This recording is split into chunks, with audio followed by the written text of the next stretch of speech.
Daphne found you in the boneyard. Some of the afterbirth was still in your body, and I was able to remove it. And you will be fine, but you will never be able to have another child. No!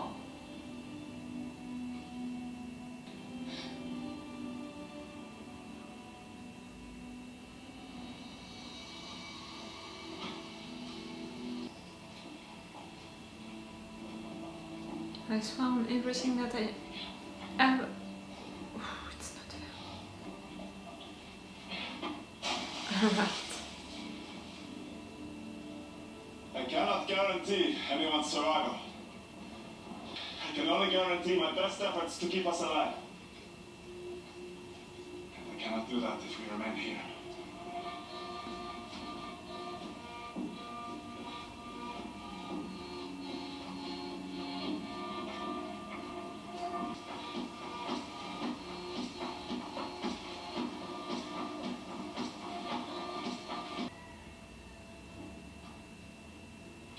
It's Godwin's old house?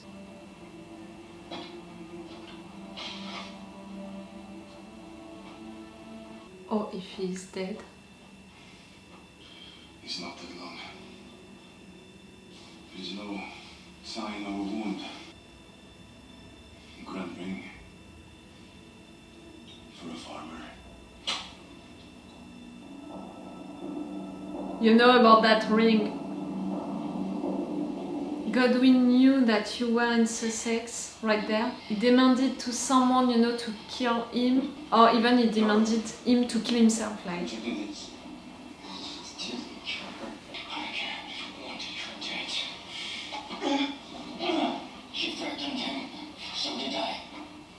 Why didn't you say that during the trial? He will kill anyone to maintain his power. He's sorry.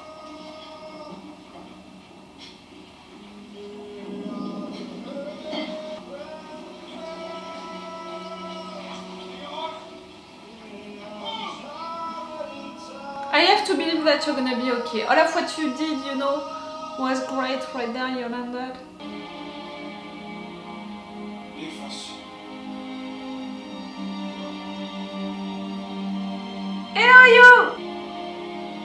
Surprise. A good one. Tell me that you didn't give your blessing during the time that she was not there. What were the signs that he had been martyred? Nope. He killed himself because I'm Godwin. sure Godwin was behind it, as well as the false assassination attempt to gain your gratitude. And what about Erfan? He wrote me to ask my permission to wed her. Knowing that Emma would kill her. What could he possibly gain from that? Wait for it. But I'm sure there was a reason. He did what a lot of guys are doing, you know. He went for the best friend before going for the real girl. Who interests him? The Queen had no choice but to act the way she did. I acknowledge that. But it does not ease my pain. They have a My debt. experience. The best way to forget about a great woman is to find another who is superior. You can't even know. I already have. I have decided that you should become part of my family. You're offering him that? My niece would make a most wonderful. Ah, it's your niece? I thought that it was Your the Highness. daughter. I mean, okay. You have my blessing. Godwin is to marry Geetha. Eva, I'm going to marry the kindest, most loving man in all of England. How can you think that? Alfred told me if he could love me even half as much as he loved her, I would be a lucky woman.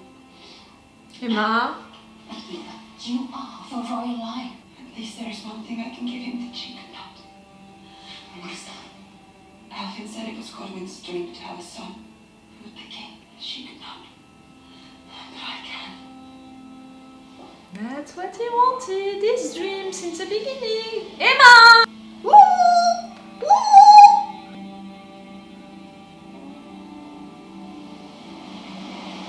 Oh, come on!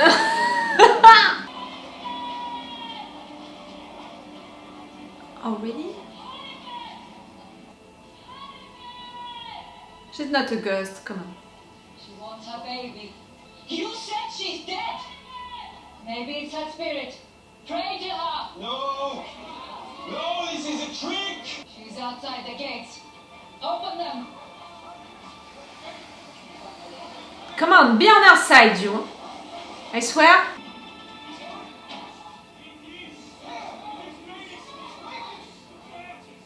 You tried to have her killed. Freydis! Welcome We thought you home! were dead! You have taken my son and I want him back. We're taking care of him, Freydis. We only want what's best for him. I am what's best for him. I'm taking him back. That's not going to happen. Are you challenging me? No. Not be fair in your condition. Come to the temple so you can recover. Let the gods decide what is fair and unfair. Yes. Let the gods decide. If you wish to fight me, Freydis, Oh, the music! I'm ready.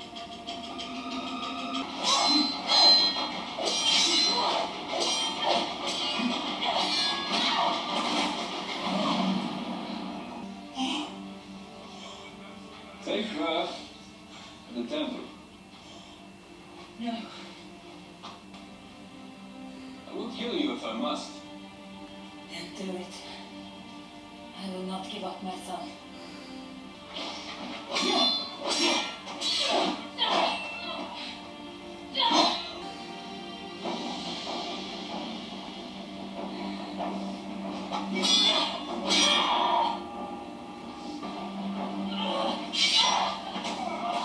You're fighting with her sword?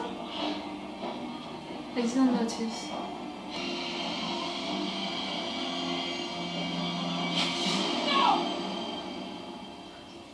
What, Godwyn? What did you send him?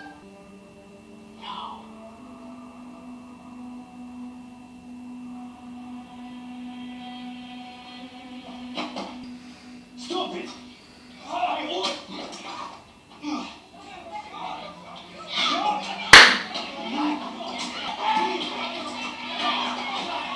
You're not gonna kill him.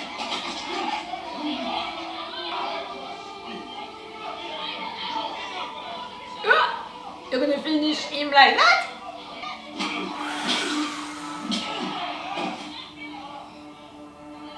You attacked her son. You know, like Freydis who wants her son? She's doing that also for her son.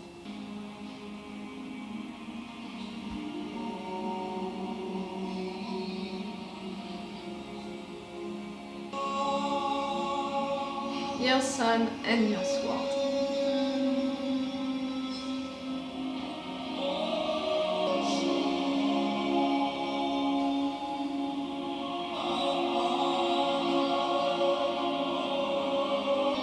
I'm proud of you.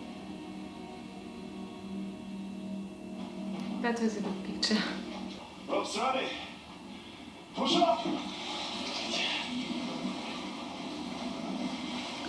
First, the water, after that, the patient X. I think that during this episode we're gonna deal with the fall, and after that, next episode with the patient X. Really, we're gonna arrive in Constantinople during the episode 8. It's gonna come back in Norway. In next season, it means. Come on. And faster!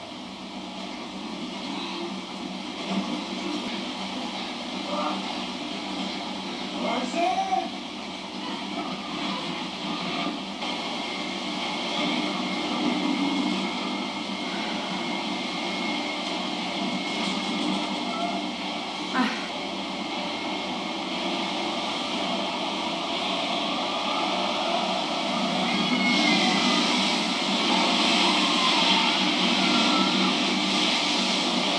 You didn't choose the best place, you know.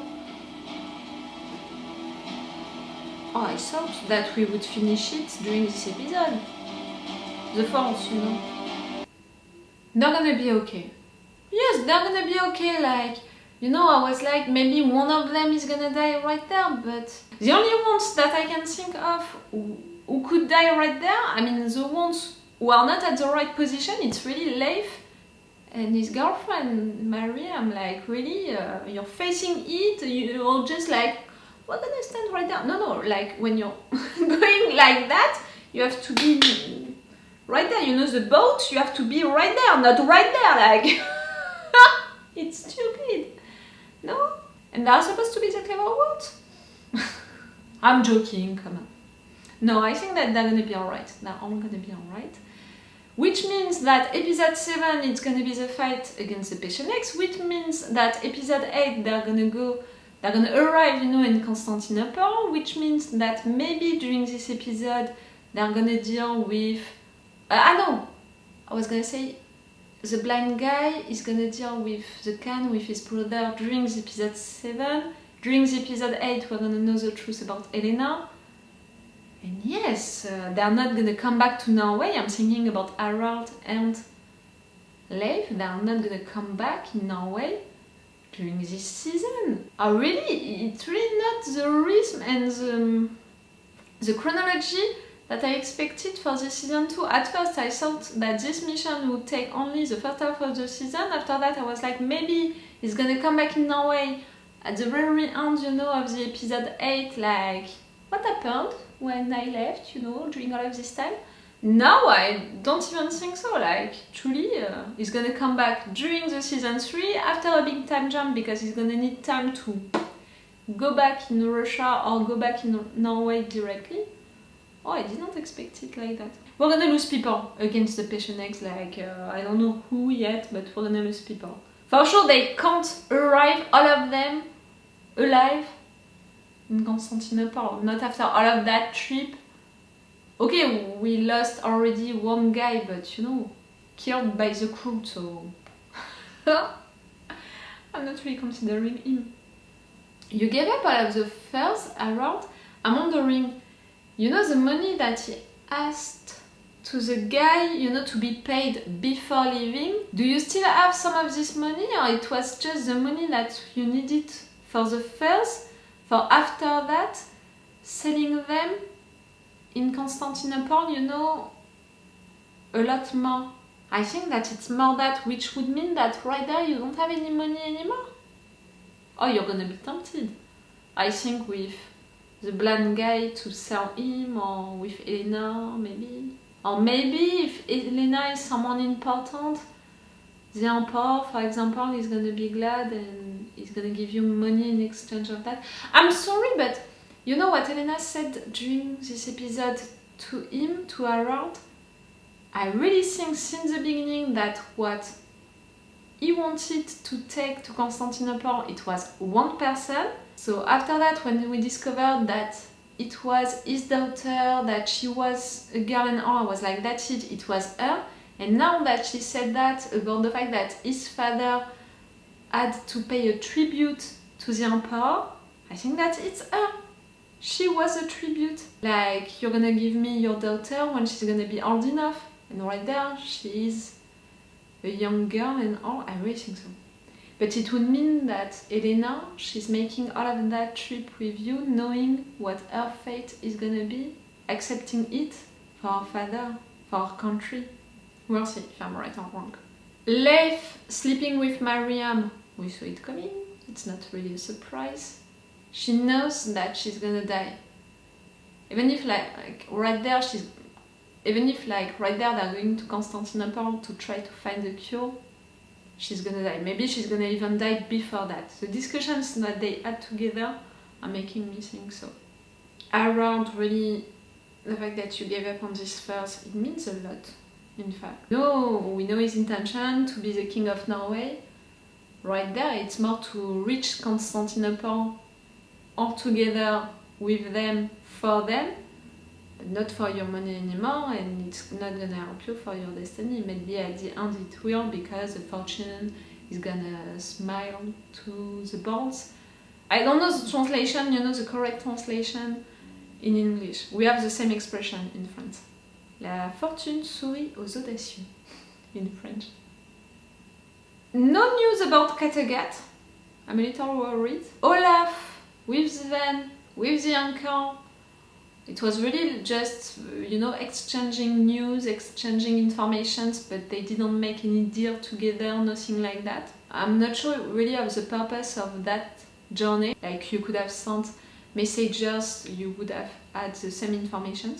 We'll see. In England, Emma, okay, you went after the bear to discover who he is, to discover more about Godwin's past and all. And it's cool to know all of that, because you know that I appreciate his character, even if, like, truly, I don't believe him. I think that he's behind all of that, everything about that. But I love his character because of all of these manipulations and all. So I'm glad to know more about him, but clearly, girl, you had all of that so wrong.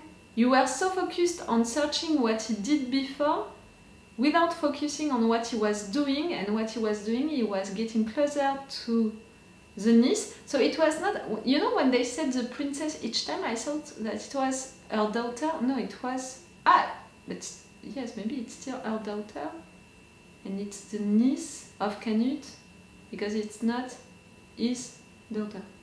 Oh, I'm not too sure. Is it really important? Not that much. But no matter what, she's a princess, you're gonna marry her. Canute is offering her hand to him, like, directly. You don't even have to ask. He knows that he has a debt to pay, that you lost a potential wife, so he's offering you another wife. She's glad to marry you and to offer you that royalty. And I think that Emma, she understood it only at the end, that that's it. He could reach his dream now to have a son being a king one day. Oh, really, Emma? Maybe I placed too much hope, into the girl, because I knew that she was clever and all, and I really appreciate her character during the season 1 a lot. And right there during the season 2, maybe I thought of you, too much as really the clever woman, and right there she was, but not enough. She didn't connect all of the dots, and not the right moment. Freydis! Oh, Freydis. She suffered so much, and she's not gonna be able to have any other kid. Oh, it's killing me. For Freydis, for sure, but also because it reminds me, so many bad situations like that we lived into this universe, with Vikings, the original show and all, like, that's it. I can't take it anymore. I know that during that period of time, it was not so unique, A lot of women were like her, and a lot of women were dying having their kids, in fact. It's killing me for her. I'm glad that at the end she has her son back. I'm glad that it's because of the fact that, they're attacking Harekr, the people, and the wife is deciding to kill him like that. That was a cool moment. You have your sword, you have your son. Maybe you can stay there for a while to get better, but I think that you're gonna come back to Norway at some point. Oh, and can you go search for Jorundr now? He's all alone and all, like, his trial now, they know that it was not a good one, that they were wrong. Please tell me that you're gonna go search for him and all, please. He was loyal, he believed. Please. I would have wanted, during one of the moments around Freydis during this episode, when she was all alone suffering, or when she was fighting Harekr, I don't know, I would have expected a mystic thing, a mystic moment. Since the first episode and the series, there's been a long time that Freydis, she didn't have that. I mean, when she found the temple, you can think that it was that, but in fact, not at all, like, it was near to her. It's not such a mystic situation. Even if we had the lights, the good music during that moment, it was not that. The music during this season 2, I don't remember that during the first season, the music, amazed me so much. And right there during this season 2, I said it a lot yesterday with the 3 first episodes, and I have the impression that I said it maybe a little less during this session of binge watching during these 3 last episodes, but I thought about it a lot. The music during this season 2 is amazing. I'm wondering if it's the same, you know, the same person behind the direction of the music for this season 2. It's really great, like during a lot of moments I'm like, music is good. Like, it's not a music which is pushed too much, which is getting the emotion and all. It's really more going with the emotion and making them more intense. You know, it's not telling you you have to feel like that. It's telling you it's okay to feel like that. Let's go with it. You know, it's not the same. And it's really subtle, you know, to do that into shows and movies. And sometimes it's so badly done, you know, people, they don't know that difference. But right there, I can see that difference, and it's so great. I really appreciate the music. Okay, I'm gonna stop this session of binge watching right there. It was cool, it was great. I hope that you appreciated it. I will see you tomorrow for the 2 next and final episodes of this season 2. Really? Maybe Freydis is gonna come back in Norway during the 2 next episodes, but Harald and Leif, no. Yes, again, I don't know if we progressed a lot during this season 2. Again, with the chronology and with the big history with a big H. We'll see. We're gonna have Godwin's wedding? It would be fun. Okay, let's finish this video right now. It's all for you and for me for today, so it's all for me for now. So bye for now. Bye. Wait a minute, Doc. Are you telling me you built a time machine? Freydis.